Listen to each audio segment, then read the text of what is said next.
No. Or she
Nidhi ma'am, I hope you have joined. A very good morning to you.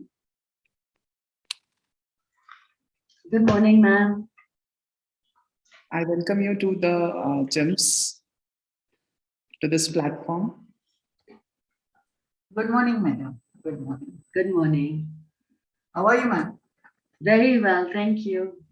Thank you so much for being with us today. So glad to see you over here. My pleasure.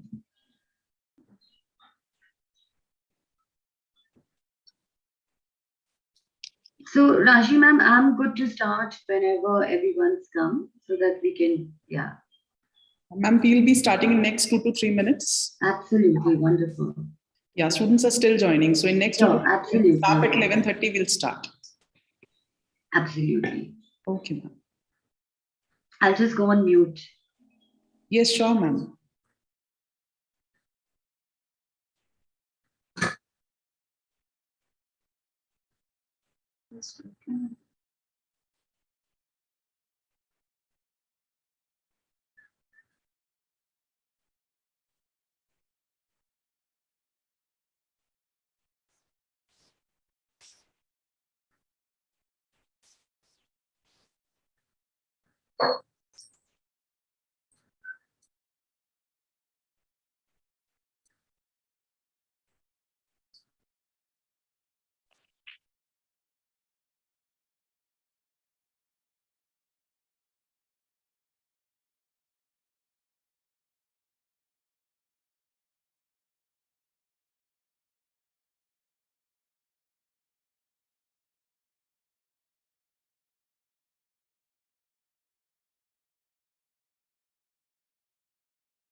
Good morning, Prashakti. How are you?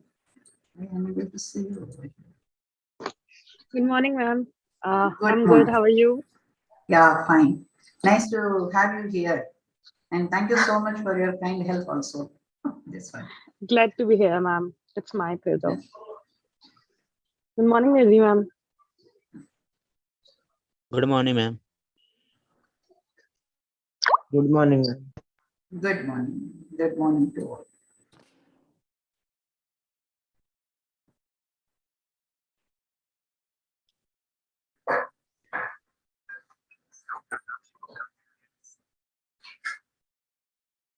Hello.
Rashi ma'am, can we start?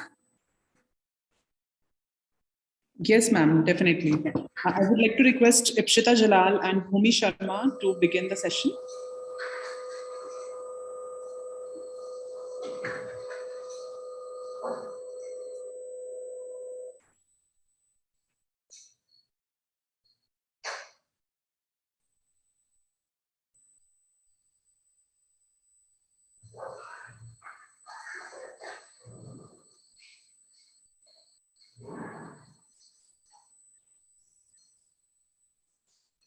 Yes, madam, we can start. Ipshita and Bhumi, can you please hear me? A very warm good morning and heartily welcome to one and all present here.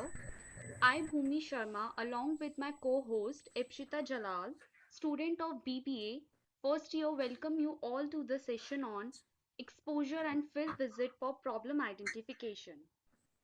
We are honored to have Ms. Nidhi Mehta ma'am, founder of many startups in serials like Stepsy.com USA, Volleybits.com, Health, Fitness and Wellness Space USA, Singapore and India.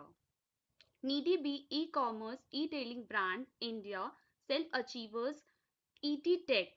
We extend a warm welcome to you, ma'am, and we also welcome respected BBA HOD and IIC Vice President Dr. Chandra Sharda ma'am, HOD of BCA and IIC President Dr. Ruchi Agarwal ma'am, HOD of BCom Honors and IIC Convener Dr. Sharad Sharma sir, all the faculty member and student of all the departments gathered here. Now, I would like to request my co-host Ipshita Jalal to brief you all about the topic and our resource person. Thank you, Bhumi. So now let's talk about what is IIC.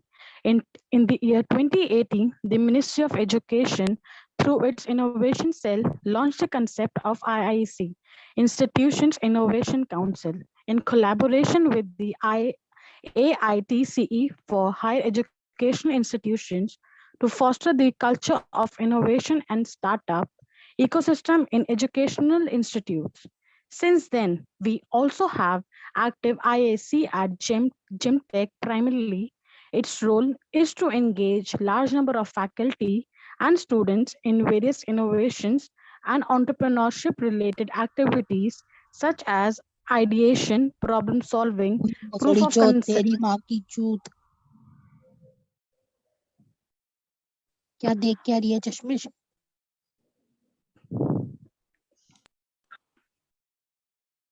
Proof of concept development, design thinking, IPR, project handling, etc.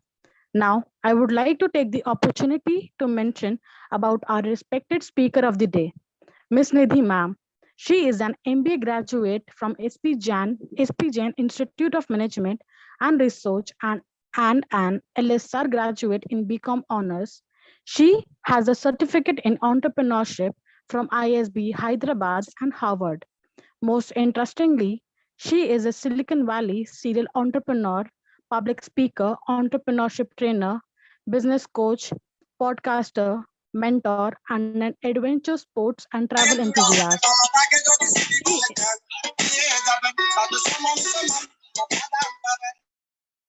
Can I request, please, Rishabh Avana, can we drop out this person? Ma'am मैं नहीं था, ये को किसी और ने join करा हुआ है ऋषभ अवाना के नाम से, कोई दूसरा ऋषभ अवाना था. This is not done. कोई और है ये. There is some disturbance coming from Ipshita, someone named Ipshita from BBA person. So if she can also leave, that would be much better for all of us. Actually, I am speaking from, I have joined from two Oh, devices. I'm so and sorry, but speaking I from- think there's someone else also from that Yes, because there was. yes, I have joined from another device also, just for security purpose, that if my net goes off, so that I can join from other device. Okay, please carry on, Ipshita. Okay, thank you. She is the founder of Sebzi, Bollybees.com, fitness and wellness space, Nidhi B. She has successfully built companies in product and service sector and sold them. She comes with an entrepreneurial experience for 20 years and 2 years of work experience with McKinsey and Company. Madam received the Distinguished Women Economic Forum Award for her contribution in the field of cooperative wellness and well-being, transforming leadership. Women Women Novator Global Summit 2021 awardee for Women Entrepreneur and Niti Aayog's Top 100 Women Transforming India, and is currently nominated for the Global Women in Leadership 2022. She is a TEDx speaker on entrepreneurship and speaks and guides on converting a passion into a viable business and the importance of entrepreneurship in a woman's life. Ma'am is a published author, yoga practitioner, and a mentor, educational and evangelist for refugee entrepreneurship and women entrepreneurship. Her work portfolio includes UN Women 36 ATL Incubation Center across all Indian states. We have Telangana government, Lal Bahadur Shastri National Academy for Administration, Manipal Bionest Incubator, Startup Oasis for Rajasthan government, and more. Now I request Dr. Ankur Buddhiraja sir, Assistant Professor BBA, to give a warm welcome address to our respected guest. Thank you, Ipshita. Thank you so much for inviting me on this platform. It gives me immense pleasure to welcome the guest speaker for today. Ankur, can I interrupt for 1 second, please? I want to have one small. Yes, ma'am. Sorry for interruption. And I request all the students, those who are all here in the platform, requesting you personally, don't interrupt during any sessions, during any talk. If you have any questions to ask, you please can ask at the end of the session. Kindly listen whatever the speaker is saying and other people are saying, and then you please give your opinion and suggestion. It is always welcome. But do not disturb during the session at any point of time. It is my humble request to all of you. Thank you. Ankur, please continue. Sorry, madam, I have taken this. Sorry. Yes, Ankur. Thank you, ma'am. Thank you. Yes, ma'am. So it gives me immense pleasure to welcome the guest speaker for today, Ms. Nidhi Mehta, on this platform on behalf of the Department of Studies, Management Studies, and IIC of JIMS Greater Noida. It is a matter of sheer pride and pleasure for all of us to have such a renowned speaker with us today. There could have been no better opportunity to witness such a great speaker who has vast experience worldwide in the field of innovation and entrepreneurship. We thank you, ma'am, for being with us and sparing your valuable time. And we also thank you for, we are already expecting that something great has to happen, and we'll all be learning from this great session. We'll welcome you with open heart and open arms. The whole platform is waiting for you to speak, ma'am. Thank you so much. Thank you, Dr. Ankur. All right. So firstly, a very big thank you to the organizers, to Dr. Chandra, to Kapil for recommending me. I absolutely love these sessions, especially with students, because there is just so much learning both for you all as well as for me when I start to share about certain aspects of ideation, entrepreneurship, how do you develop a business, what are the amazing things that you can do as an entrepreneur. And for me, that's always very close to heart subject and something that I love to do besides the work that I do. I will start with, so most of you are aware of the topic that we have today. It's about how do you ideate? How do you develop an amazing idea that can actually create a long-lasting impact in the society, in the community, and be endorsed by many people and subscribed by them so that it can be a very strong source of monetization and revenue generation for you? Because end of the day, we all do business for one reason, to make money. So that has to be a very core underlying factor and driving factor, whether we do a social sector enterprise or we do a for-profit organization or a service business. So I'll give you a very short brief again about my journey, what it's been. 22 years ago, I graduated from B school, SP Gen. I had absolutely no idea what I was going to do in life. I was a very non-ambitious person. My parents, I come from a very conservative background, and my parents had only one condition for me as I grew up, that the day you stop studying, we'll get you married. And to dodge marriage, I just kept studying. And I happened to be a very academically oriented child. So, to get into LSR or to get into SP Gen was not a very difficult feat for me, but I had a very strong focus that I have to get into the top 10 universities anytime. Otherwise, my parents will get me married. So that was very strong in my focus and helped me to move one step to the other. SP Gen was a fantastic grounding for me because while I came with no experience into B school and all of my batchmates had at least 3 to 5 years of work experience, just being with them gave me so much learning about life, about understanding how working works, right? To be independent, financially independent. I think I was one of the very few students who were being sponsored by their parents. And that itself was a huge shaker for me. That look at all these people who've come breaking their provident funds, saving the money from their salaries over 2 years, 3 years, 5 years, and paying that for their education. And here I am still sitting with a sense of entitlement that my parents are going to take care of me. So that was my first life lesson to the importance of being financially independent and taking life in your own hands. I graduated in finance, and my second learning was when I was one of the 4 students from SP Gen whose resumes were shortlisted by McKinsey, and only 2 people were offered the job, and I'm the one who took it. I was one of the 2. And when after 9 rounds of interviews, when they finally offered me a job, it was in corporate finance because my entire resume was finance oriented. And the first thing I said to the manager who made me the offer, the HR person, that I don't want to pursue finance in my life anymore. And they were shocked. Understanding that I had spent my entire life doing something that I was good at.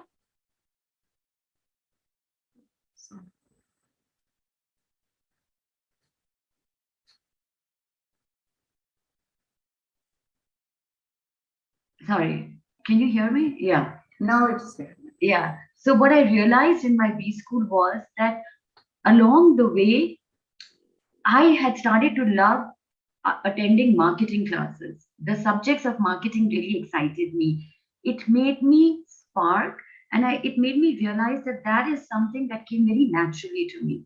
Whereas for finance, I had to make an effort. So I was at this brink point where I had to realize, do I pursue something that my resume says is what I'm conditioned for? Or do I make the switch now and try and do something different in my life?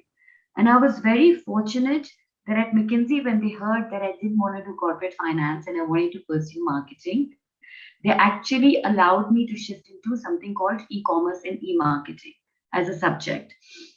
And I moved to that practice. And that's when my journey began of realizing what my true strengths were and where my niche stood. I worked with McKinsey for 1.5 years, absolutely loved every aspect of my corporate life. There was nothing that I would change sitting here. It taught me so much about work, about project management, about time management, about working with people who are so well-rounded and specialized in their fields. So working with people who have a lot of experience, whether it's professors, whether it's your superiors in your corporate life, whether it is people who have co-founded a company with you and have more experience, comes with a lot of strength and merit in your life. And they bring in a lot of experience that only comes with having experienced life. And we must give due credit to it. After in 2001, I actually got married as my parents had dreamt, and I moved to Silicon Valley. So Silicon Valley, as most of you may have heard or may be aware of, but I'll still give you my 2 pointers. When I landed there, I was amazed. There were parts of Silicon Valley that were actually called Gandhinagar because the Indian population is so strong in that area, Bay Area. And you can see, right? Everyone who's anywhere remotely technology oriented dreams of going to Silicon Valley and does do something there. Most of the companies like your Apple, Google, Facebook, Cisco, they have a very strong Indian population in their companies. So I landed up over there, and it's very easy for us to transfer offices in McKinsey, and kind of get re-interviewed for it. I took a 3-month break to just kind of get into the new country that I had moved to get my bearings in there. And, the 3 months were a lot of soul searching because I wanted to know what is it that I want to do next with my life. Again, I had not thought that I would be an entrepreneur or there was nothing on the plate for me. I was actually looking for another job that I would get into, but I was thinking, what should I do? Which company should I join? And that's when I was at a party and somebody saw me dance. They asked me that, you dance so well. And they were much older to me, they had kids. And they said, our girls are going for this competition. And I was wondering if you can train them because you dance so well. And they happened to be my sister's friends. So I said, yeah, sure, send them to my house. I have a garage and I can just teach them there. As luck would have it, they won the competition. And when they won the competition, the mothers came back and they said the girls absolutely loved coming to your classes. They want to continue with you. Can you just keep teaching them at least once a week, twice a week? So I thought, while I don't have a job in per se, let me just continue this and I'll still earn some money, right, out of it. And I enjoy doing it. But in that enjoyment and saying yes to them, I seeded my idea. Now, how did this idea come into being? What I realized was I did something out of passion, out of enjoyment, right? It was like, okay, yeah, come, let's do it. It wasn't too thought about. The moment it was endorsed by people and it was validated by these mothers, I realized this idea had an opportunity. Why would somebody come back to me and say, I'm willing to pay you, my kids want to keep coming back and learning from you? Because they see something in it, right? And probably they've not found it elsewhere. That was the beginning of my ideation process.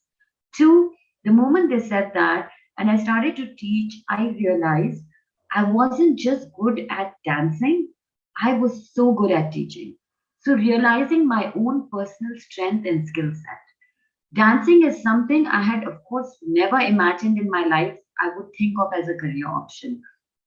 I had joined Shamik Tower's classes in Bombay, I remember during B school as a stress buster because I was around these IITians and BITS Pilani guys who were so studious and they only talked about projects and things.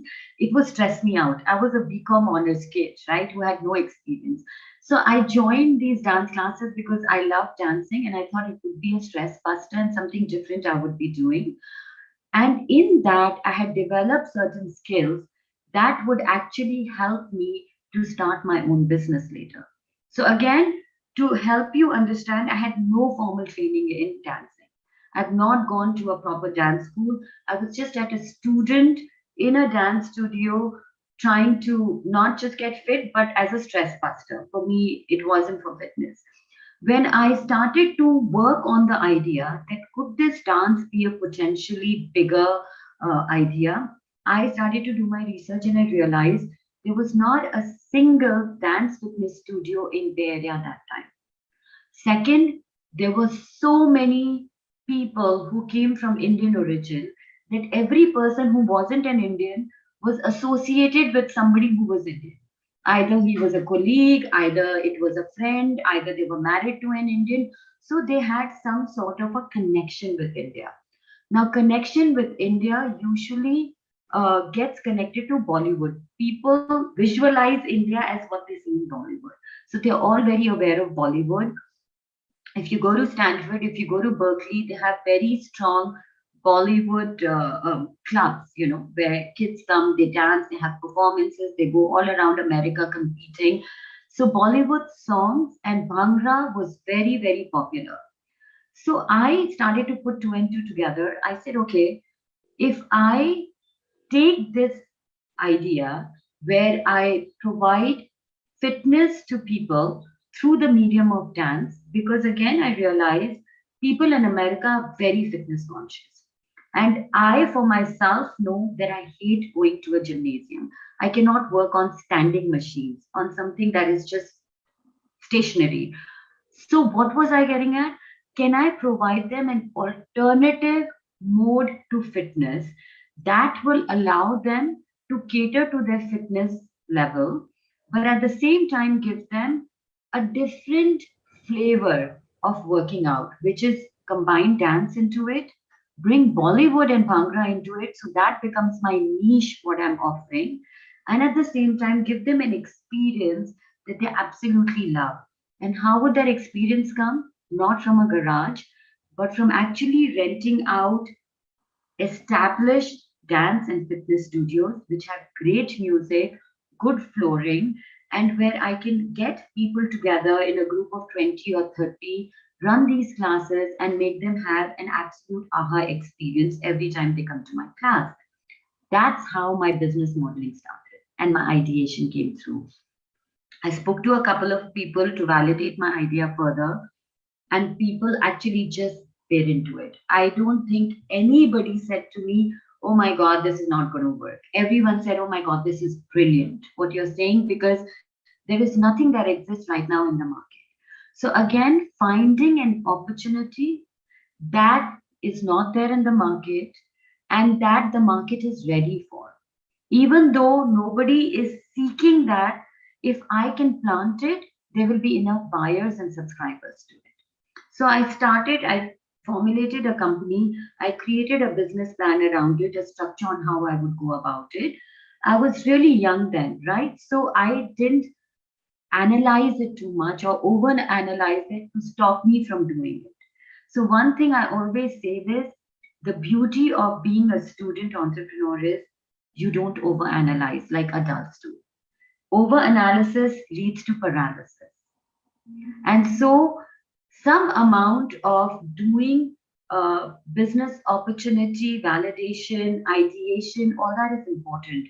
But when we overthink it, a lot of times we just drop the idea even before giving it a shot. And that's when it becomes a paralysis, right? So the idea was, how do you work on this idea and at least give it a try? I had a lot of resistance from my own family. My parents absolutely were not game with me moving into dancing as a career. For them, it was like, look, you love dancing, dance at weddings, go to parties and dance, go to clubs. Why would you leave such a good, coveted, well paying, well established job to do something so bizarre like this? But fortunately, I had a lot of support from my spouse. He was completely non-interfering. He said, do whatever you want to, give it a shot. And I didn't think too much into it and I just dove down.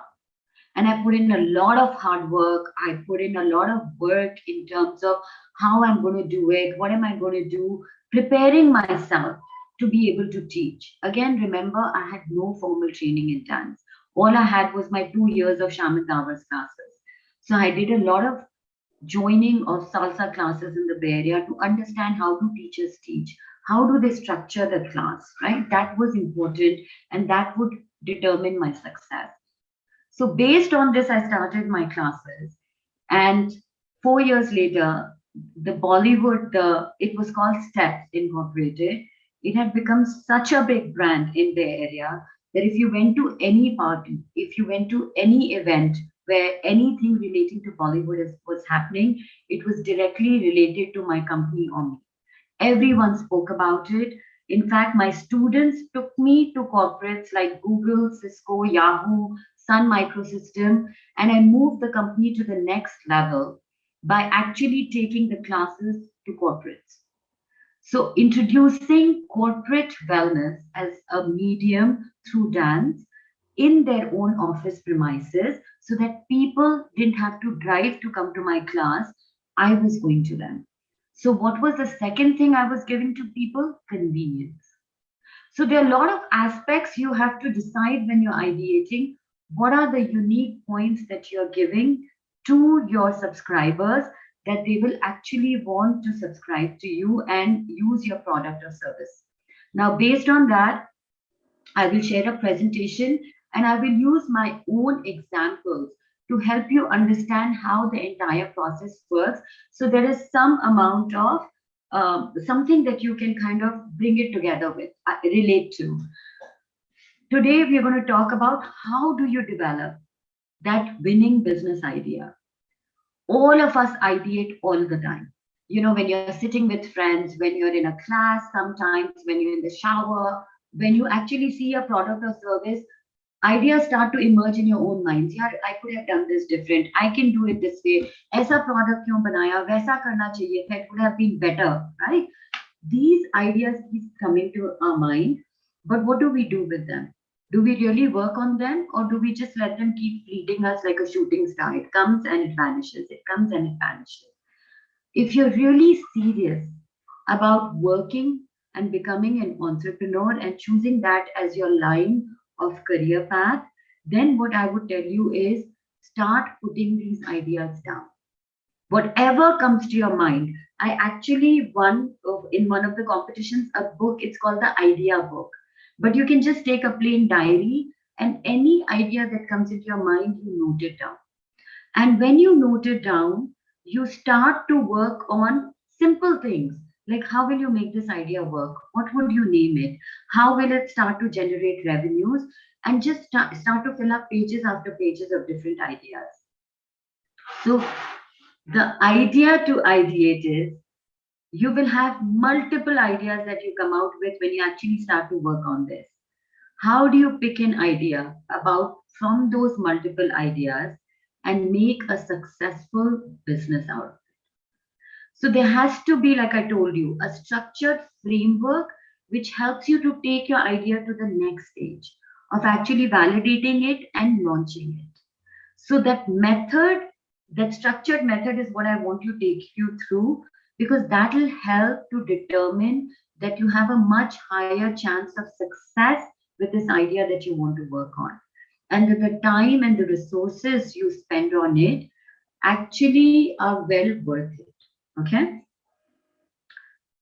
So most of the wonderful ideas, if you read about a lot of entrepreneurs, and I'm talking about my own self, my own experience, they come in the bathroom. And I don't know why.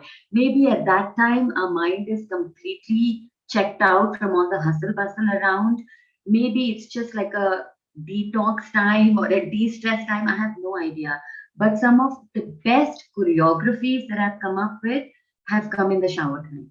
You know, I just like think of a step and I'm like, oh my God, I got to incorporate this in the dance this time. And it just becomes one of my core steps in the choreographies. When I ran Nidhi, some of my strongest marketing or collaboration ideas came when I was showering. And I don't know how and why it happens, but it happens. And maybe because that's your time alone with yourself. So this is a very interesting thing. How did the first ATM come across?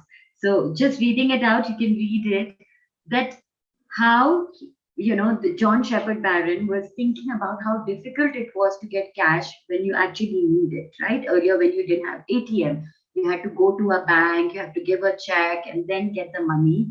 And then he came up with this idea that when you have these vending machines that dispense all these sodas and chocolate bars, why can't you have that for cash? And that actually led to the idea and the working of how ATM came into being. So you see what happens? You see that there was a problem statement that he came up with, which was something that he suffered himself. Why couldn't he get cash ready? Why did we have to drive to a bank, stand in a line? So there was inconvenience in doing that.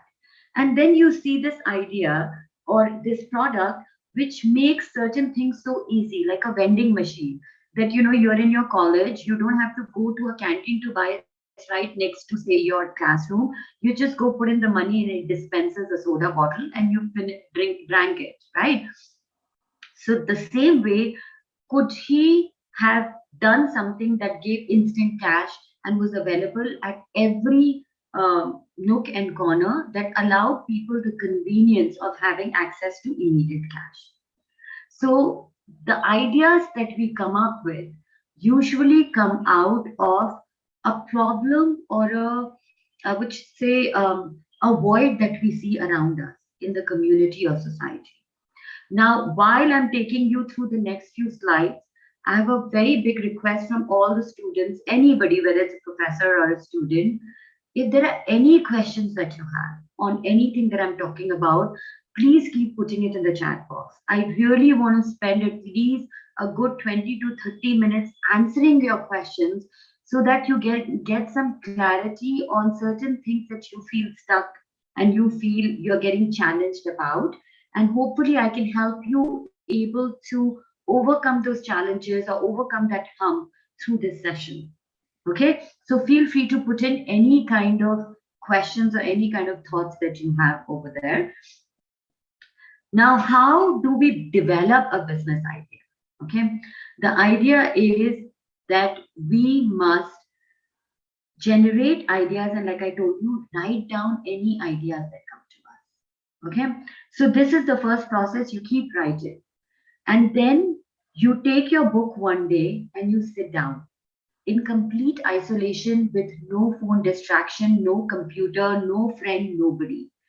And you fill that page with all the ideas that you may have written through your, couple of days or weeks or years, and just keep writing it down. So it could be like, I want to be a photographer. It could be, I want to start something like a 911 solution in India, which is immediate ambulance and medical attention that you get within a couple of minutes. Write down everything, safety for women, whatever comes to your mind, right? Or a way where you can empower rural kids to get into B schools or IITs with, training them at an early stage, whatever you want to do, okay, whatever your passion is. And just keep writing it down. Just keep listing it, whether it seems like an idea that 1,000 people are doing, or it seems like a silly idea to you, it doesn't matter. If the idea has come into your mind, you write it down.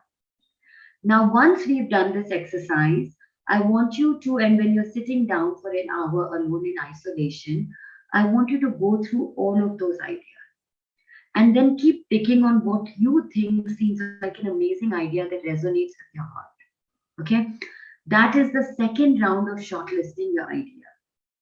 So then you will come up with 4 or 5 ideas that you feel, I think these actually have a huge potential. So you distill your ideas in the second round. You take now those 5 or 6 ideas that you've been thinking of, and then you start to create a framework. Okay, like I was telling you, I did. The framework would be, if you had to work on this idea, can you think of 2 or 3 people or who are already doing it in the industry? So say your idea is to do groceries online. So who are the people who are already in the industry? There's a big basket, there is Grofers, there is something like, I don't know, Mother Dairy, some local vendor in your area who are already doing it. Then you put the second idea that if these people are doing it, what is the basic potential of that industry space you want to enter to? That is when your research comes in. So you go into Google and you start to read reports. Reports on what is the online grocery market in India. What is it poised at? Who are the players in it currently? What is the kind of funding that has come into this industry? That will give you a very good idea of how prime this industry is where you want to enter into. Okay, what are the current prices at which people offer a certain service or a product? Who the top competitors are? And what are the things that you will need to offer which these current competitors are not offering? So again, remember, the only way you can make a distinction in your idea, in your product or your services, by offering something that's not out there. So it might be a similar product to what's out there, but in those similar products, it has 2 or 3 certain features that are not currently being offered in the market by the current players. That's the key.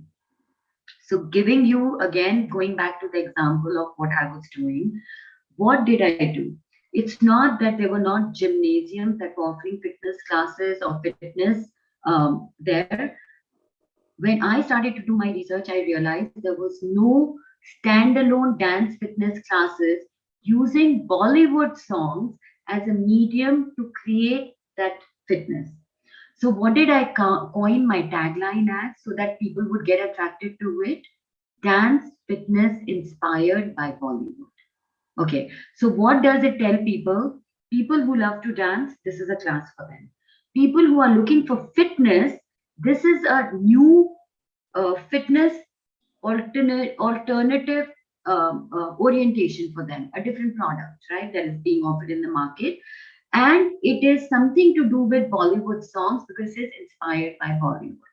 So everyone who loves Bhangra, Bollywood, everyone goes to parties and those are the songs that usually burn the floor, are the ones who suddenly were intrigued and said, what is this class all about? What is this company doing? And they would make a call to find out what the offering was. So again, like I said, a niche segment or a niche offering that you're doing, that will get people attracted or intrigued or curious about what is it that you're offering. Now the next comes is a what. What is your idea all about? Okay. An idea can be very simple. It can be simple enough that it can be started from home or a garage. Or an idea could be a very large idea where you know that I really need to go big right from day one to be able to make a dent into the market. So if we talk about doing something like a 911 alternative where medical help is available to people within 5 minutes of them making a call, which means you need to do it in a big way. That means you need to have enough ambulances to cater in the city. You need to have enough helplines and a call center that can cater to say 300 calls at any given minute, and the lines are never busy. It has enough doctors on call. So there's a lot of things that will go into even launching it. You can't do small steps to it. You just have to do it in a big way. At the same time, something like I want to be a photographer and make that my career path, that could start from something very small. So every idea would have a different orientation to how its launch or how its bigness is going to be. It can be small and simple and get started right away, or large and complex that needs a lot of framework, a lot of funding, and a lot of work before it is launched. Every idea that is successful or that has been very creative and has had a very long shelf life has been an idea that has been born out of the passion of the founders. Remember this, if you just launch a business or you do a business which has nothing to do with your skill sets, your passion, but it's driven simply by, oh, that's a sector where I will earn a lot of money, then that's a business. It's not entrepreneurship really. Entrepreneurship is a combination of passion, of business skills, and of being able to start and create something that is actually finding a solution to a problem that exists around us. Okay, so please remember this. Whatever idea that you ultimately pick and go after must be something that you're very, very passionate about or you are very good at doing. That people say, oh my God, he's a master of this, or she is like the guru to go to if I need somebody to do photography in our college, right? That means you know that that's a skill set that you have and that people really value you for. That's your skill set or an area of interest. I have always been interested in wellness. Even though I didn't study it, even though I didn't do it, somewhere my driving factor was to provide wellness to people. And that fueled the passion or the reason to start a business out of it. Okay. So the passion is usually the genesis of a great, compelling idea. Because remember, this entrepreneurship is not an easy road. It's a long haul. It's a very, very hard road. There is no glamour around it. People who get funding, who become unicorns, ask them how much of groundbreaking work they've had to do, right from sweeping the floor to fixing things, themselves, to making chai on their own, to living with, doing so much with such less resources, staying in shabby hotels while they are traveling to do business development because they don't have the money to spend. Trying to do a lot of work themselves because they don't have money to hire people. So it is a difficult place to be, but it is extremely rewarding and fulfilling because it's everything that you're creating from your own self. And that is why people take this route. So again, the only way you survive it is, and you'll survive those low moments, those hard working moments of working 24 hours at a stretch when you're coding, of surviving times when you're not getting any customers or revenues. You will only survive it if you have a passion for it. Otherwise, you will give it up very, very fast because your pain threshold will be this much. So now a new product or service, like I said, may result from a problem that you see in the society or the community or that you face, or an institutional void is what I usually coin it as, that you face around in the community, in the society, that the government is not taking care of, that you see is rampant around you, or your business idea could come out from providing a greater convenience to people around. Okay? Again, don't worry about what you think, whether the idea is stupid, whether it's been done 1,000 times. There is always room for innovation. There is always room for somebody who can do it better. So if you can do it better, if you can be more innovative with your idea, then trust me, there is place for you and you will make a dent and a splash. Try and hone your idea in an industry that you have some knowledge about. And if you don't have any knowledge on it, then make sure you do enough research on that industry before you enter into it. Being business-wise wise, okay, which means knowing the industry, doing your research on competitors, doing your research on the opportunity of this market is extremely important for your own success of your venture. Now, the next question comes, who is this idea for? Okay, so identifying who are you really going after? Who is your customer segment? Who is the customer persona that you're going to be catering your products and services to? So this will come out of, again, thinking hard. So for me, like I'll give you an example. Who were the customers I was after if I was doing dance fitness through steps, right? The customers I identified were people who are crazy about fitness but want an alternative to going to a gym. People who love cardio, people like me who just don't like running, who don't like standing machines in the gym. They want hardcore, exciting music, cardio, something new all the time. This was for them. It was catering to people who love dancing. That was my customer segment. My customer segment was people who wanted to be connected to their Indian roots, and I was giving them a chance to do that through my dance classes, because all I gave them was an experience of amazing partying and dancing through Bollywood and Bhangra music. So they felt that they were suddenly transported to India, and there were so many people who shared their interest and who were in the class. So people who they could talk to after class, people they could laugh with, they could go out for dinners or lunches with, and make new friends with. So it's important to identify who your customer persona is. And then I identified further, my further segment was kids. Kids, especially of parents who had Indian origins, because these parents wanted their children to be somewhere associated with something Indian. A lot of children are not really, fit, or they're not really very excited about learning Bharatanatyam or a classical dance, but the parents really want them to learn something that's Indian. So my classes provided them that perfect bridge where the kids loved coming to my class because it was a mix of hip hop, jazz.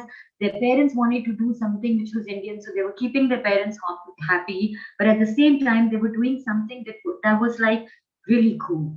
That was something that they saw in movies, and their only relation to India was Bollywood. In fact, I've had kids come and tell me, Nidhi, I love Kareena Kapoor. She's my idol, and I really want to dance like her and dress like her when I grow up, and I want to become a Bollywood movie star. That's how kids who are that young in America ideate, and they want to be, because they grow up watching Bollywood movies. So that was my customer segment that I identified. Now you do a competitor analysis. So like I told you, it's important to know who are the current players in that industry already. What kind of pricing are they offering? What are the features that they have that people really go and buy their product or service for? And what is the market share that they currently have? Okay, this is really important to understand your market and who you are dealing with, and how deep your penetration is going to be when you launch your product. How much you have to work on your marketing and go-to-market strategy to make a dent in the market. So how this happens is that I did a competitor analysis and I was lucky I had the first mover advantage. There was nobody who was teaching what I was doing. So I had the first mover advantage. I could price it at whatever I wanted. But what I did was I took my competitors as people who were teaching salsa, people who were teaching belly dance, hip hop. What was the price that they were offering classes? And I took that as my benchmark. So I said, if they are pricing the classes at $10 or $13 or $15, I will price it in between so that people find it, okay, it's not so expensive, let's give it a try. So I started with pricing my classes at $13 an hour, okay, of a class. What were the unique features they offered versus me? And again, remember this, you have to look for that one strength point or a couple of strength points that are not being offered by those other players that your product or service is going to offer. That is the key to ideation and a winning idea. So look at, if you are deciding to get into the grocery industry, you need to see what are the gaps that are not being met by grocers, by big basket, that still remain as gaps. And you will come to know about these gaps when you read a lot of reports, when you talk to actual customers, and these customers could be your moms, their aunts, the people around. Create a focus group who use big basket or online grocery shopping. Ask them that what is that one feature that you wish these companies had and you don't get. What are the additional things you would want out of your online grocery shopping experience? That will give you a lot of insight into what is it that you can actually add as features into your own idea. After we do the who, then we have to see how do we validate this idea. And this validation of idea is testing our idea. So doing some preliminary market research, talking to people is really, really helpful to see if there's a need or an interest for your idea. So if you're going to offer, say, photography, right, as your career path, how many photographers are there? Is there a need for photographers? Still more need for photographers? Are you really that great in, let's say, wedding photography or commercial photography? Can you build your skills in all genres of photography so that you have a wider segment that you can cater to and more people will subscribe to you and hire you? So you have more revenue income that comes in, right? And then in that, what is that one thing that you want to specialize in? Do you want to specialize in adventure photography, in sports photography? And then you go after that like an eagle's eye and you say, I'm just going to be a person who stands out. Anybody who thinks ki koi sports photographer chahiye, they will only think of me. But at the same time, I also do commercial photography, I do product photography, I do wedding photography, I do whatever photography, right? Portfolio photography. You need to test your idea. So you need to ask people if they have a need for this product that you want to offer or a service. And what is it that if they've been currently using such services that they feel lacks out there in the people that they've hired. Based on that, you will start to develop a prototype, or if it's a physical product, or start to work on the idea if it's a service and start to seed it into the market. The most important thing is we need to see if our product fits into the market. So that's a separate session that I do, which is called a product market fit. But the idea is your product the need? Is there a need for your product or service in the market? And that will only come out of hearing from the customers whether they need it and whether they like the product that you intend to launch. So if your idea is viable, it's now time to determine whether people will buy your product or subscribe to your service and what is the price that they are willing to pay for it. So again, market research is what is required to move into validation of idea. My idea, a validation came firstly from the mothers that got me to think that yes, there's an opportunity for this idea. When they said the girls loved it, they want to come back and learn only from you. And can you keep teaching them, because there are these competitions they come and they want to keep participating. So I realized that, oh my God, so They are already validating my teaching ability. They are validating that I am good enough to get their kids to win competitions. They are validating that we are willing to pay whatever you're charging, but just do this for our kids every single day. Okay, so the validation is important, that you have a certain set of customers who say, of course, we're going to buy this product. I mean, you have such a brilliant feature. I think most people will buy it. So after we do that, we have to understand, why are we doing this? Why are we taking this idea and working on it? Why is this idea worth exploring? What is the opportunity that we are seeing that makes it stand out, that we know that will make it a winning idea? Why should we pursue this idea? What is the potential that you're seeing in this idea? And based on that, if you see the potential, is when a VC or a external funder will see potential, and that's when you get funding to really take it to the next level. Okay, if you want funding, otherwise you can do it completely on your own. So remember this, our time and resources are always limited. You, as a student, you have your college to finish. You have to get A's grades to be able to create yourself as a team member who is really looked upon as, and where the VCs would have faith in you because they know that academically you have the rigor to be able to execute this entire venture. Again, remember, when people invest in an idea, they're not just investing in the idea. There are plethora of people doing the same idea, right? They're investing more than the idea in the leadership team. Because if they know that the team, the co-founders, the founder really has the rigor, the drive, then they're going to make this venture a success no matter what. No matter what the challenges, no matter what the obstacle, no matter what the lack of resources, they will make it happen. So everyone is looking for people who have been able to do more with less, which means as students, how do you do more with less? That you fare well in your college, in your academia, and at the same time, you utilize the spare time that you have by creating a wonderful idea and starting your startup while you're in college.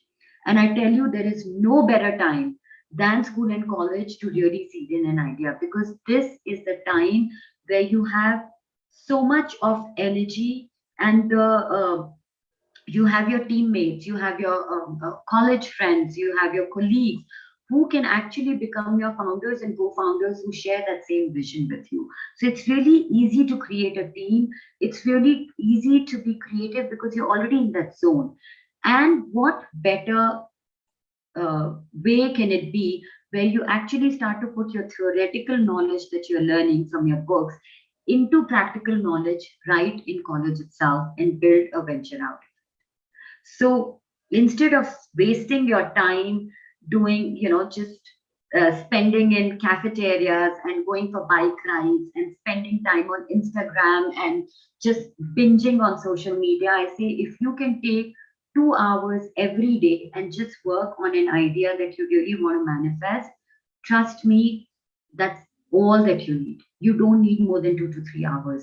And you can build on that idea, seed it in, bring it to a stage where it's ready to launch the moment you're out of college. And that's when you're really using your resources and maximizing it. So again, remember, what is this idea worth your time and resources? It has to be, you have to feel that yes, it's worth it to be able to have that drive to pursue it. What is the potential do you see in it? And do you see this idea to be a game changer or a market disruptor? And if yes, then absolutely start working on it 100% with full drive and full passion into it. Now, the next out of an idea comes, how is this idea going to be and how is it going to work for people? So you have to answer these questions. How will this idea be a disruptor? How will this idea be an advantage for other people? How will this idea provide convenience to other people that they will subscribe to it? How will this product change the way people do certain things in their life? How will this product make life easier for others? Okay, all of these are questions you have to answer. And if you get answers for it, then you will know that yes, this idea is worth pursuing. How will this idea create value in your business? That will come out of creating your revenue model. How do you see that this will generate revenue for you? Because remember this, no matter how wonderful an idea is or how great a business is, you cannot sustain it if you don't make money on it. So revenue is always the center core of developing a business idea, because end of the day, you need to sustain. Otherwise, someday you'll have to pull the plug on your idea. So you have to right from day one start to think, how will this idea create business and revenue for you? How will you implement this idea, and how will the monetization happen for it? So creating different channels of monetization will really give you a very deep insight into whether this idea is going to work and how it's going to work for you. Now, I'm going to give you an example of how you can take it through, and I've been giving it to you all through while we are going through. Say you possess teaching experience. You love teaching, okay? Like I love teaching. I realized that after I taught those 3 kids, I loved teaching. I had a certain skill set that I was great at dancing. Choreography comes very naturally to me. I realized that once I had started to teach. So what did I do? I considered becoming a self-employed tutor. Of course, I say I'm a dance fitness instructor. I built a whole business around it. But what was I essentially, and what we can look at it in a broad level, is a self-employed tutor. Now, tutoring doesn't mean that you're just tutoring one-on-one. The idea is, how do you take this tutoring business to the next level, where you create an entire ecosystem and a business venture around it? Look at a Byju's today. How did it start, and what has it created out of that idea? So no idea is big or small. It's about what is your passion in it, and that passion will drive creativity, which will create the bigness into the idea. So how would I do it? I started, of course, that time there wasn't Google. Google hadn't been founded when I started my first company. So you start searching for who are the people who've already done a similar business idea. How do you start a tutoring business? You'll find immense tutorials and enough gyan on it online today. So that will give you a lot of insight into how people have done it and what are the things you can take from this as best practices to do it. Then develop a basic business plan as your startup guide. So create a vision for your business. What is going to be your mission? How are you going to achieve it? What will be your product offerings? How are you going to be creating your revenue modeling around it? What are the territories in which you're going to offer it? What is going to be expansion? Is it going to be city oriented, nation? You want to do it globally? How are you going to do it? And how will you make money? What are the costs that you see foreseeing in starting this idea, and how are you going to get that money? So this is a basic business plan that you need to develop, which I call a basic business blueprint, which helps you to answer questions that become important for you to have a structured approach to giving your ideas away. Then you list the action steps. Once you created that business plan, how are you going to act on it and make it happen? So that's going to come from, do I need a website for it? Is it technology oriented, or is it just like a product orientation of a business? Do I need to create a prototype, or do I just start trading and buying stuff outside, branding it and selling it online? If I'm going to do that, then what do I need? I need a good computer. I need a good camera to take photographs of it. I need to establish a company so that I can start listing it on Amazon, here, there, whatever it is, right? So you need to create action steps for yourself to realize how you're going to go about now venturing into this idea and making it a reality, and how you're going to do it step by step. Okay. So that's pretty much on how an idea is generated, how you hone in from multiple different ideas to consolidating and distilling it into that one idea that you're going to work with. Okay, that's going to come from a lot of iterations, from a lot of answering the right questions. There's a very systematic approach. So there's something that I do in a boot camp. It's called Ideation to Manifestation, my 15-day boot camps. And in that, there are children who come to me, there are students, there are women who come to me. They say, I want to do something. I want to be an entrepreneur, but I don't know what to do. So ideation doesn't come to everyone naturally, but there is a systematic approach, a framework. If you follow that, you can generate an idea from within yourself. Or you can see what's missing out there in the world and then pick one that's close to your heart, close to your skill sets, close to your area of passion, and then use that as your idea to build your own entrepreneurship venture. So there are no, so it's not that it's own entrepreneurship is only for a certain set of people and not for others. It's not that entrepreneurship is only for people who wake up every day with a new idea. No, entrepreneurship is for every single person. The only characteristics you need to have in an entrepreneurship is you have to be willing to work very, very hard. You have to be willing to do every kind of work, whether that's your area of interest or not, initially, to be able to manifest that idea. You have to be able to work with teams, to be humble, to be empathetic, and not always be in the rush to always establish your leadership and establish your dominance. No, entrepreneurship really brings you down to a level where you can allow your team to flourish. And if they flourish, they're going to make your venture flourish. So you have to put others before yourself. And you have to be able to do all the work, dirty work, good work, glamorous work, everything to make that idea work. So sometimes there will be times you'll work 16 hours, 18 hours, because you just are in the flow and you don't want to stop. And if you have the willingness to do it, if you have the drive that I want to do something of my own, that changes the way life works in this world, then you absolutely have to give yourself that shot to try and see what is it that you can do and become a game changer in. So to conclude, there are ideas with your name on it. Like I said, there will always be an idea for it. The question is, are you going to pursue it or not? Are you going to discover it or not? Do you want to go that extra mile or not?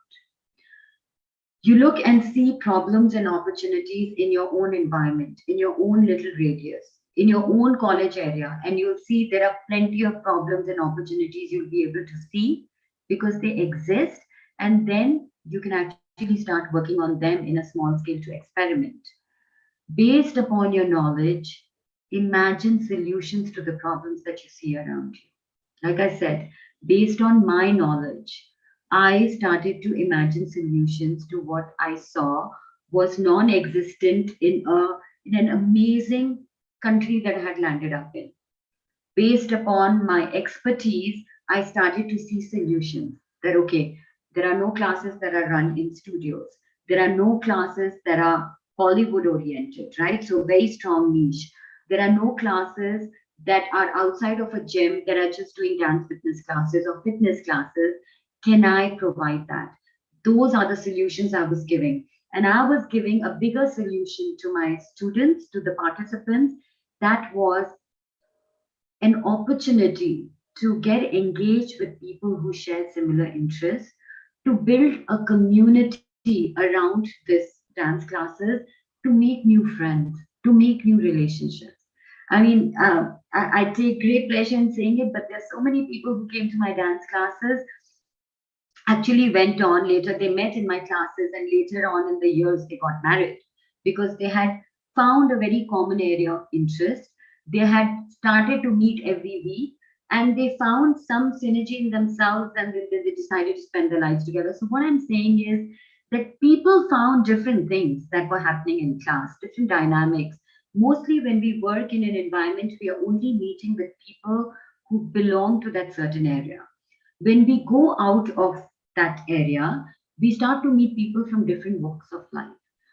I started to meet people who are doctors, who are venture capitalists, who are homemakers, who were founders of companies.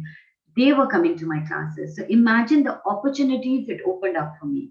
And imagine the opportunity to go and start teaching as a wellness company in a Google or a Cisco or a Yahoo or all of these places, and then being hired to conduct team building workshops. So see, my management skills helped me to create and be very creative with the products I started to offer. So I said, when we have offsites, there are such boring number crunching all the time team building workshops that the HRs do. Why can't I create something different? So I said, all the elements that an HR looks for in a team building workshop, I will provide that.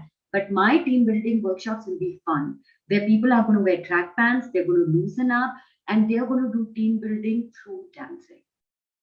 And I charge $300 to $500 an hour to run these team building workshops. Companies have flown me to Paris, they have flown me to Bangladesh, to Malaysia, Singapore, you name it, only to run team building workshops for them at their offsites or at their corporate events. So see the potential that I created for myself from something that my parents thought, what is wrong with you? Why would you want to pursue dance as your career?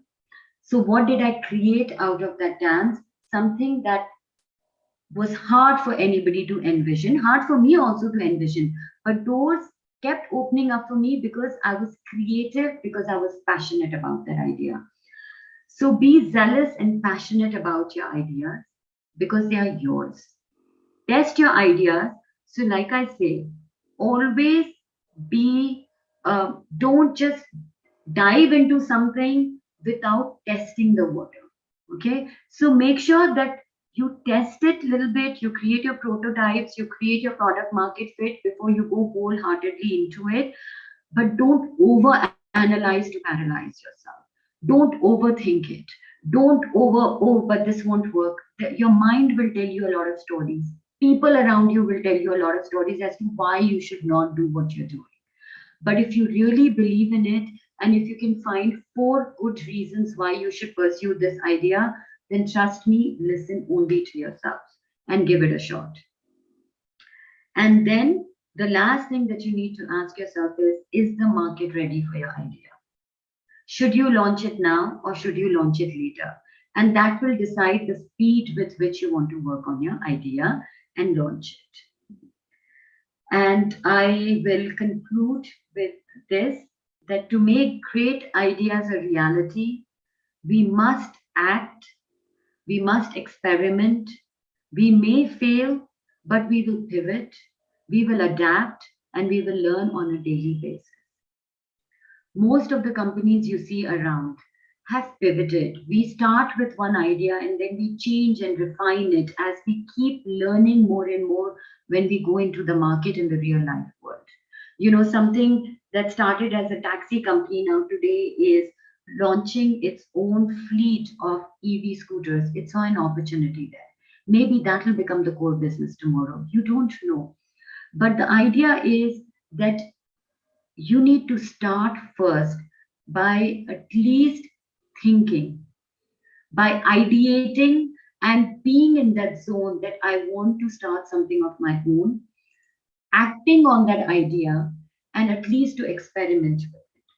Because that ultimately will help you realize that what is it that really sticks with you, that makes you happy, that makes you fulfilled, and that you want to spend a good amount of your life doing. Because remember this, working in an environment, whether it's a corporate or your own business, which doesn't fulfill you, which is not your area of interest, will ultimately kill your creativity and will make you mediocre at some point in your life. Because you'll stop being creative and you'll stop being driven. If I had continued to pursue finance as my area of specialty, maybe I would have made a lot of money initially. Maybe I would have gone to a certain level. But at some point, I would have just discarded everything because my heart wouldn't be in it. Today, 20 years later, I have moved 2 continents, 3 countries, 2 children in tow, and continue to pivot and expand my businesses Why? Because I'm passionate about every single thing that I have ever undertaken in my life. And I continue to do them. I have figured out what is it that ticks me. What ticks me is to create companies from scratch, to build them to a certain level where they are cash flow positive, and then to sell them. Because I feel that when somebody buys my company, it gives me an innate sense of joy that somebody saw value in what I created. For somebody, it might be different, that they want to take funding and then they want to take it to the next level and take it IPO, and that's fine. For somebody, it may be that, I don't want to take funding. I don't want to create a big business. I just want to do something which is at my own time, convenience, something which is a side hustle while I continue to do this work in a company. But at the same time, I'm satisfying some hobby of mine through the side hustle, and that's fine. There is no proven model for only one way is how you do a business. But the idea is foster it and give yourself a chance to do it. There are enough case studies that you can read in your books that will tell you about companies that have started from ground up by people who have not even had the educational background to start companies, and how they've made it successful with sheer drive, passion, and an opportunity that they saw, which they took to the next level. So with that, enough talking. I will float it to the entire group to come up with any questions that you may have. And let's take those questions and then address them.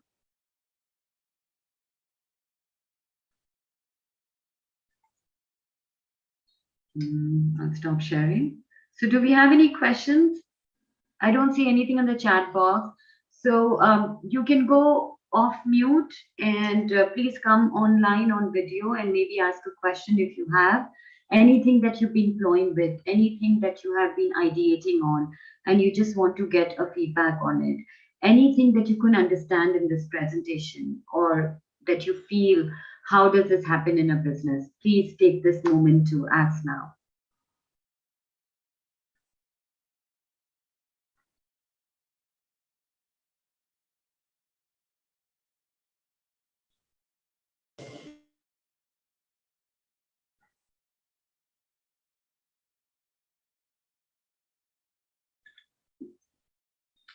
Well, this only tells me two things. Either that my presentation was extremely boring and everyone's off video, so either they've gone off to sleep or they're doing other things, or that I was so good that I've answered every question of yours that you could ever have in your mind, and that you have nothing else to ask. Okay, so I'll give you another tip as an entrepreneur, that one of the biggest attributes that I've found in 20 years, which have contributed to success and to my growth, is collaboration, networking, and asking for help. Okay, a lot of times, and especially in the Indian context, I have come across that we are always very hesitant to ask. And this is because we feel people are going to laugh at me. My question is a stupid question. Everyone's going to say, "Arey, isko itna bhi nahi aata." Let me give you some very psychological insights into it. As much as you don't know, the other 200 people also don't know. The only thing is, everyone is thinking the same thing, that I don't want to ask this question because I don't want people to laugh. Why do people laugh at you? Because they somewhere want to feel good about themselves and they want to prove that they know a little bit more than you do. But trust me, they don't know it either. It's just a means of bullying others or putting somebody else down to make yourself feel good. Secondly, if you don't ask the questions, you will never have the answers. If you never have the answers, you will never grow in life. So you have to ask questions. I cannot believe that out of 230 students that we have, everyone knows everything and nobody has a question to ask. It's mind-boggling. Even after 20 years of studying entrepreneurship, of teaching entrepreneurship in B schools, of running my own businesses, I still have so many questions when I meet people who are doing different things. And how did you do this? How did you meet this one? How did you launch this? So it is surprising to me that you guys won't have questions. Okay. And the third thing that I want to tell you is, that if you are going to stay in the zone of shyness or in the zone of somebody needs to handhold me and give me things on a silver platter, flash news, it's not going to happen. You can be the driver of your life and create your life the way that you want, or you can be spoon-fed, but you will remain where you are and you will not move forward. Okay. I realized this early on, like I told you, when I was in B school, my classmates made me realize that I was living such an entitled life, that my parents were providing for everything for me. But that was how I had been taught and brought up to be. That realization made me do something in my life, that I will not take money from my parents anymore. I want to do everything of my own. That drove me to want to work for a company where I was getting a good salary. That drove me to work with people in subjects that I didn't know anything about. When I took up that job in McKinsey, I had no knowledge of e-commerce or e-marketing. I just had an interest in it. People taught me. I asked so many questions in every project meeting that we had. But how does this happen? What is online? How does it work? How will people get their products? And there were people who were so senior to me, right? 20 years, 25 years. They answered my questions with such patience because they saw curiosity in me. And that curiosity has got me where I am today. Otherwise, I would have never taken the leap into starting my own business or my own entrepreneurial journey. So my request to you as students is, maybe you don't want to take this platform today to ask questions, but you'll have an opportunity many more through many more such events. Your college is really going forward and creating opportunities for you. But if they can only take you to a certain point, give you opportunities to hear from the best in the industry, to hone in your ideas or to ask questions to kind of validate your ideas from these experts who otherwise people pay a lot of money to get business coaching from. But if you don't take advantage of it, your college is not going to write the questions for you, right? That question you have to ask. Your professor is not going to ask for you. They are not going to get into your mind and make questions be answered for you.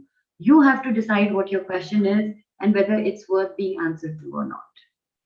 So if you don't have the strength to even ask questions and get over that hunch that I'm going to be laughed about, then trust me, entrepreneurial journey is going to be a very hard one for you, because you will be laughed upon a lot of times all through your journey. You're going to be told that you're not good enough.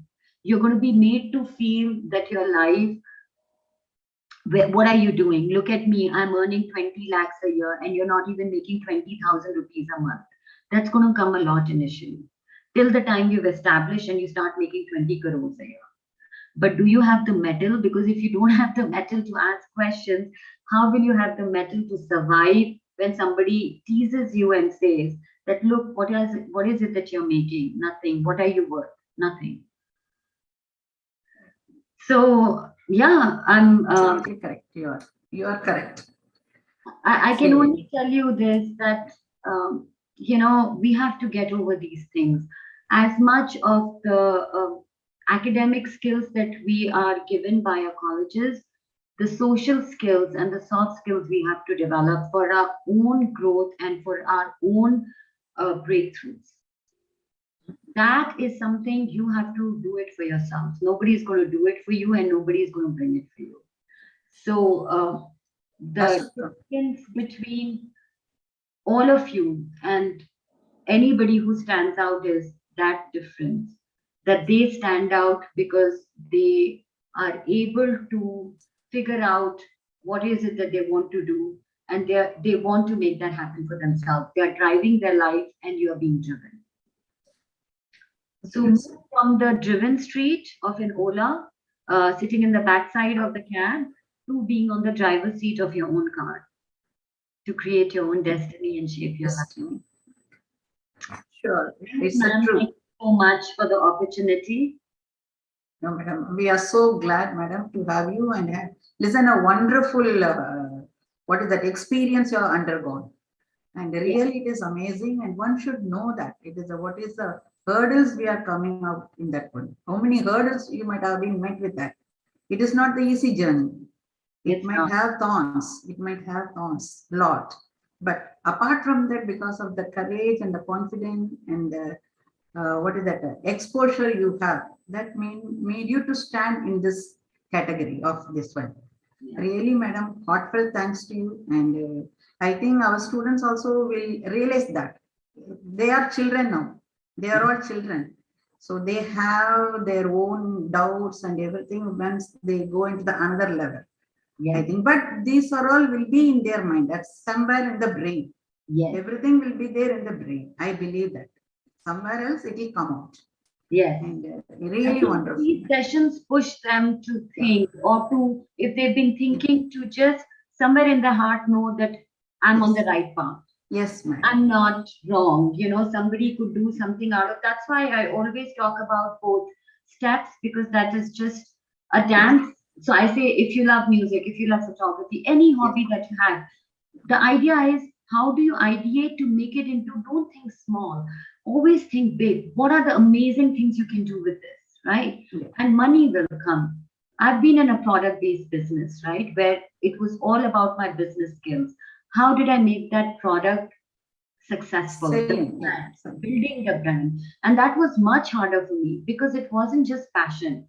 It was a passion for creating businesses, but it was a lot of hard work, because it was a lot of learning about, I was in the baby and kids segment. It was learning about textiles, about fabrics, which I have no idea of. I'm not a designer, I'm not a textile person. So again, everything is possible if you're willing to learn. No industry is out of your reach. But the idea is, are you willing to work hard for it? That's the most important thing. Yes, ma'am. Sure. It is true life. It is a true experience. Thank you so much, madam. So nice you have been delivered that your own life experience, and it is easily rememberable. I think students will remember what are the hurdles they may face when they want to become an entrepreneur. Even in the corporate life also, they have to face the hurdles. Corporate life also is not easy. It also have its own merits and demerits over there. So they all will learn during the course of time. But I think this will give some eye opener to them. Yeah, these are all the things are there in the external world. I believe that. And I think when they read the textbooks now, they may be able to put some pieces of the puzzle together after these sessions. Yes, correct. Like how it works in the real life world. They can match themselves where they are. That is really good. Thank you, ma'am. Thank you so much. Just a second. Ankur? Ankur? Ambika, ma'am? Yes. Yes, ma'am. Yeah. Madam has completed her version. And kindly. Yeah. Yes, ma'am.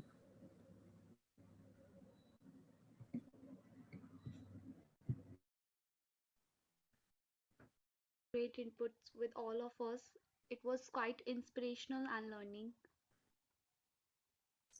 Bhumi, your voice has to be somewhat louder. Okay. We all thank you, ma'am, for sharing such great input with all of us. It was quite inspirational and learning. Thank you, ma'am. Thank you. Now I request Dr. Ambika Sharma, ma'am, Assistant Professor, BBA Department, to give a vote of thanks. Thank you very much, Bhumi. I really feel privileged to propose a vote of thanks for the event on behalf of Department of Management Studies and IIC, JEMTEC Greater Noida. So first of all, I would like to thank our guest speaker for today, Ms. Nidhi Mehta, for taking out time from her busy schedule for sharing with us such wonderful ideas and thoughts. Thank you very much, ma'am. I'm sure that each one of us has gained surely some knowledge from this wonderful session. I convey my heartfelt thanks to our HOD, Dr. Chandra Sharda, and our Honorable Director of the Institute for organizing this event and giving us platform to share and enhance our knowledge. I'm also thankful for the faculty members and students for being such a wonderful audience. Thank you very much. Thanks, ma'am. Thank you. Thank you. Thank you. Thank you. Thank you for Have a wonderful day and a wonderful weekend, all of you. Yes, sir. Sir, may I request Dr. Sharesh Sharma to say some few words? Ma'am, this was really a wonderful, insightful, the topic which Nidhi ma'am has covered. It is really a wonderful talk, and our students really will be motivated from your words, from your valuable words. Thanks a lot, Nidhi ma'am. Thanks a lot, very. Thank you. Okay, ma'am. Thank you. All right, I'll leave now. No, just a second, madam. Kindly switch on your camera so that they can have a small photo with you. Yeah, that's the thing. We'll be privileged. Ambikam, who is going to have a snack? Yeah, ma'am, I'll just take. Kindly switch on the camera, please.